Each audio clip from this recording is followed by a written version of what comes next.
Imagina a seguinte cena. Anos 80, quadrinhos da Marvel, clima pesado. Na saga A Queda de Murdoch, de Frank Miller, o vilão rei do crime descobre a identidade secreta do Demolidor. Ele descobre que o herói é Matt Murdock. E o que ele faz?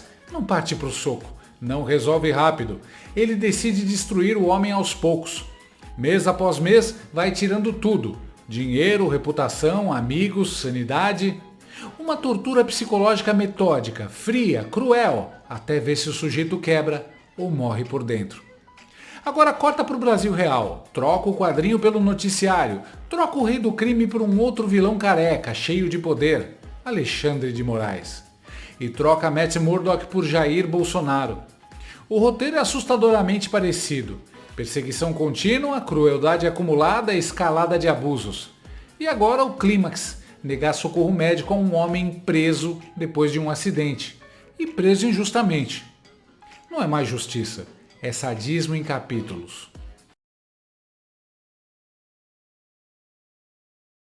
Vamos começar do começo, porque essa história já começa errada no horário. De madrugada, cadeia, cela da Polícia Federal e um ex-presidente da República, Jair Bolsonaro, cai, bate a cabeça, entra em crise e ninguém aparece. Sabe o que é isso? Isso não é descuido, isso é indiferença institucionalizada. A informação não veio da Polícia Federal, não veio do STF, não veio do sistema penitenciário. Veio da esposa, da Michele Bolsonaro. A ex-primeira-dama Michele Bolsonaro está falando agora, vamos ouvi-lo. O dedo do pé e tá com hematoma no rosto, nem ele sabe. Então na minha casa, quando ele tem quadro de apneia, eu fico virando ele durante a noite. Isso é comprovado. Então mais uma vez provou que o atendimento aqui não é rápido e que infelizmente ele está aquém. A senhora quando conversou com ele hoje à tarde, a senhora percebeu alguma... Eu não conversei com ele à tarde, eu só estive com ele por 30 minutos, de 10 horas até 10h30 o Carlos entrou, eu fui conversar com o perito para saber de fato o que tinha acontecido, que horas que eles tinham aberto o quarto, porque ele é trancado. E foi na primeira medicação do dia, que eu creio que seja às 8 horas da manhã, vocês podem confirmar com a PPF. E a gente não sabe por quanto tempo ele estava desacordado, a gente não sabe. E ele não sabe explicar. E quando a notícia sobre a saúde de um preso político precisa vir pelas redes sociais da mulher dele, é porque o Estado não quer ser visto. Meu amor não está bem. Essa frase não deveria existir num país que se diz civilizado. Michele chega para visitar o marido às 9 da manhã e encontra um cenário sem explicações claras, sem relatório, sem protocolo, sem pressa. Ela escreve que está com um médico esperando o delegado. Não é cena de filme distópico, é o Brasil de 2026. Agora, pausa dramática, porque aqui entra o personagem principal desse teatro de horror administrativo, Alexandre de Moraes. O homem que nunca perde uma oportunidade de não ter empatia. A defesa pede transferência imediata para um hospital. Motivo? Queda, batida na cabeça, suspeita de traumatismo craniano. Resposta do ministro: não há urgência. Claro que não há urgência. Nunca há urgência quando o sofrimento é do outro. O ministro Alexandre de Moraes acaba de negar a ida do ex-presidente Jair Bolsonaro para o hospital, após ele ter caído na cela onde está, na Superintendência da Polícia Federal, em Brasília, batido a cabeça e, segundo a apuração com os médicos, ter tido um traumatismo craniano leve. Thaisa Medeiros vai chegar com mais informações sobre essa negativa de Alexandre de Moraes, porque ele pede mais informações. Thaisa, é com você.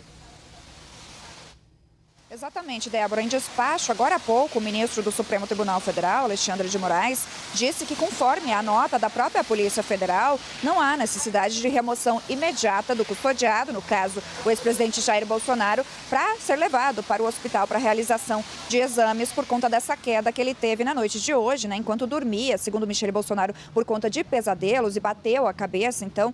Xander Clayson exige que os advogados apresentem o laudo da própria Polícia Federal, aquela mesma que demorou a prestar atendimento. É o famoso raciocínio circular da crueldade. Eu confio no laudo de quem eu mandei cuidar mal. Segundo o despacho, os ferimentos seriam leves. Nada que um pouco de observação passiva não resolva. Observação. Esse verbo é fascinante.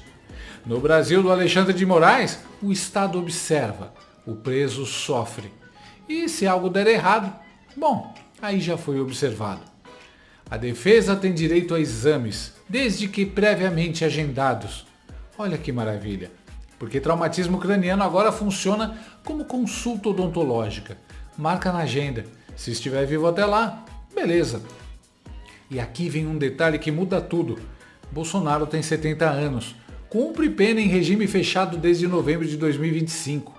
Foi recentemente operado, carrega sequelas de uma facada que quase o matou em 2018. Isso não é detalhe clínico, isso é quadro de risco. E mesmo assim, o ministro diz: não houve agravamento. É impressionante. Para Chandler Clayson, agravamento só existe depois que o caixão fecha. O Partido Liberal reage, chama a decisão de incabível, fala em indignação, diz que representa milhões de conservadores. E está certo, porque o que está acontecendo aqui não é jurídico, é psicológico. Manter um homem idoso, debilitado, recém-operado, trancado numa cela, depois de bater a cabeça, sem atendimento imediato, não é rigor da lei, é punição por prazer. A defesa lembra que Bolsonaro pediu prisão domiciliar em dezembro. Pedido negado. Motivo?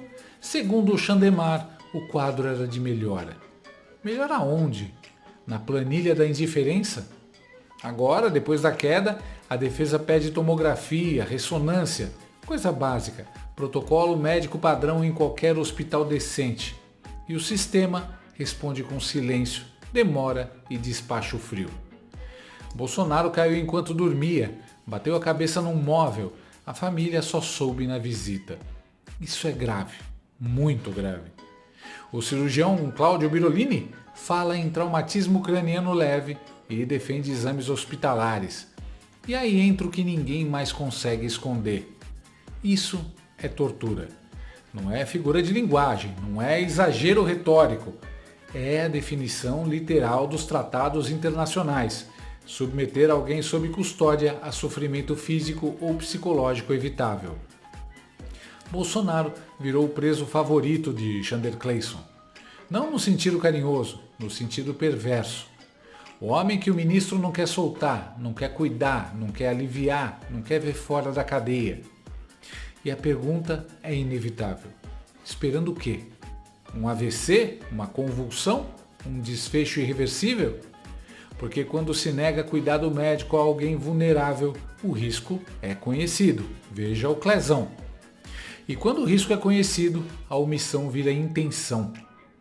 Já passou, e muito, da hora da prisão domiciliar. E não seria novidade, o próprio STF já fez isso com Fernando Collor. Mas parece que a compaixão do sistema tem CPF ideológico. Todo o histórico médico aponta para domiciliar. O local atual não atende às necessidades clínicas. Os laudos existem. As cirurgias são recentes. Então por que essa resistência? Só há uma explicação plausível. Não é jurídico. É pessoal. É vingança com toga. Sinceramente, qual o problema de um ex-presidente ir ao hospital? No Brasil, traficante baleado vai de helicóptero. Chefe de facção ganha escolta. Assassino recebe analgesia. Mas Bolsonaro recebe despacho. Estamos na mão de um psicopata, não no sentido vulgar, no sentido técnico, alguém incapaz de empatia, que enxerga sofrimento como ferramenta. O objetivo é claro para qualquer pessoa honesta, neutralizar Bolsonaro até biologicamente, porque mesmo preso, sem redes, sem fala, ele continua mais popular que o presidente em exercício. Flávio Bolsonaro disse no Paulo Figueiredo Show: nem o criminoso mais asqueroso do mundo é tratado assim. E pergunta: o que mais ainda pretendem fazer com ele? Boa pergunta, porque quando um ministro usa caneta para negar socorro, para adiar exame, para manter um homem vulnerável numa cela, essa caneta deixa de ser instrumento jurídico, vira arma. Graças a Deus ele não morreu, mas podia ter morrido. Então não dá mais para esse cara ficar brincando com a saúde do meu pai. Ele quer matar teu pai. Ele não resta outra coisa pra gente pensar, a não ser isso. Uma vontade deliberada de matar. Ele quer um Quando ele fez com o Clezão, ele negou 14 pedidos da defesa para que o Clezão saísse da penitenciária e fosse fazer o seu tratamento médico em casa, com acompanhamento médico, enfim, coisas que o médico disse que precisa fazer isso. Ele não pode ficar nessa carceragem. E os pedidos foram solenemente ignorados pelo Alexandre de Moraes. Se estivéssemos num país sério, ele tinha que estar respondendo sim por esse homicídio, ainda que de forma culposa, por omissão, ou dolosa por omissão, né? Já que deliberadamente ele não decidiu ou fez desdém da saúde de uma pessoa que estava sob os cuidados do Estado, e o Clezão morreu. E a gente tem dito aqui, a gente não quer que a jurisprudência Clezão seja usada também para o Bolsonaro, porque está comprovado, é fato público, todo mundo sabe que a saúde do Bolsonaro não é 100%, precisa de cuidados permanentes, que não é possível ele ter essa assistência onde ele está, na sede da PF, e nem dentro de qualquer outro lugar do sistema penitenciário, porque a imprensa fica perguntando, Flávio, alguns aliados estão dizendo que seria melhor ele ir para Papudinha. É um cacete, cara. Não tem melhor. Tem que ficar aonde a integridade física dele, a saúde dele, vai estar resguardada. Em casa. Com cuidados permanentes. Aí como é que vai fazer para tomar conta? Né? O Alexandre de Moraes tem muita criatividade para saber como é que ele faria esse monitoramento com relação ao Bolsonaro. Mas o fato é que ele tem que estar em casa sob a atenção permanente da família, de enfermagem, e está comprovado. O que estava no pedido que foi negado anteriormente acaba de acontecer. Uma das coisas que dizia, fundamentando o pedido para que ele fosse para essa domiciliar humanitária, era a possibilidade de ele levar um tombo, se machucar e ter alguma consequência na sua saúde. Aconteceu, graças a Deus, não foi o resultado morte. Mas poderia ter sido. As sanções Magnitsky contra Alexandre de Moraes não deveriam ter sido retiradas. Ele está se provando um violador de direitos humanos em exercício. Que o Alexandre de Moraes não passa mais no exame de sanidade mental. Não tem condições. Não tem outra explicação para esse cara fazer o que está fazendo. Não é porque é ex-presidente da República, não. Porque claramente foi um processo viciado. Bolsonaro foi condenado pelos seus inimigos, coordenados pelo Alexandre de Moraes desde que era presidente do TSE, muito antes disso, inclusive. No TSE ele só deu continuidade ao que ele já tinha iniciado enquanto ministro supremo, com as perseguições, usando esse malfadado inquérito das fake news, né, que não tem fim nunca, que já dura mais de 6 anos, para perseguir não só Bolsonaro, mas a direita como um todo, inclusive você, né? Então, assim, não dá mais, não tem condições desse cara continuar sendo ministro do Supremo. Então, assim, tem caminhos dentro do Supremo? Tem.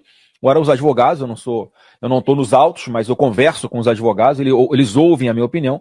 A minha opinião é que algo precisa ser feito urgentemente, ou para obrigar o Alexandre de Moraes a tomar uma decisão que leve o Bolsonaro para uma domiciliar humanitária, ou algum outro ministro com bom senso que tome uma decisão. Olha, Alexandre, já deu, não dá mais para você continuar tomando conta deste processo, porque você não tem condições, você é totalmente suspeito, você tem interesse pessoal, ao que tudo indica, em matar um cara. Você não pode continuar com essa insanidade de negar um direito legítimo, constitucional, humanitário a um brasileiro, que é o Jair Bolsonaro, e dar uma decisão que coloque ele numa domiciliar humanitária. O dever do Estado é garantir atendimento imediato. Está na Constituição, no Código Penal, nos tratados internacionais. Nada disso está sendo respeitado. E aí eu pergunto, onde está o presidente do STF? Cadê o Edson Fachin? Vai assistir calado enquanto um colega transforma o Supremo num instrumento de crueldade pessoal? Os piores marginais vão ao hospital com dor de barriga, mas Bolsonaro não pode ir depois de bater a cabeça. Ministro Fachin, seja juiz, seja humano, faça alguma coisa. Porque o que está acontecendo aqui não é justiça, é sadismo institucional. E a história não costuma perdoar quem confunde poder com prazer. No fim das contas, a diferença entre o rei do crime e o Alexandre de Moraes é só o figurino. Um usa terno branco e manda capangas, o outro usa toga preta e manda despachos. Mas a lógica é a mesma, quebrar o homem aos poucos, até ver se ele cai. A tragédia é que, fora dos quadrinhos, Jair Bolsonaro não tem roteiro, não tem edição, e o vilão acha que crueldade também é justiça. Para aqui que eu tenho que dar um recado a um rapazinho aí. Ó, 2026 vai ter picanha e cervejinha pra nós, ó.